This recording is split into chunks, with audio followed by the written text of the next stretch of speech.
Kau ni memang dah melampau. Berani kau cederakan Cikgu Papa. Kau akan menyesal, wahai raksasa yang gopoh lagi durjana. Kuasa elemental. Bobobo. Watak sampingan, mana ada dialog panjang macam tu? Aduh, susahlah macam ni. Tolonglah Gopal.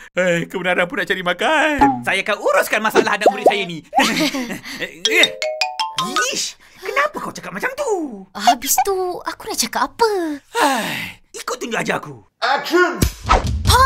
Apa? Hati-hati! Tolong saya, Cikgu Papa! Bagus anak muridku. Macam ni baru kau boleh jadi watak sampingan yang berjaya.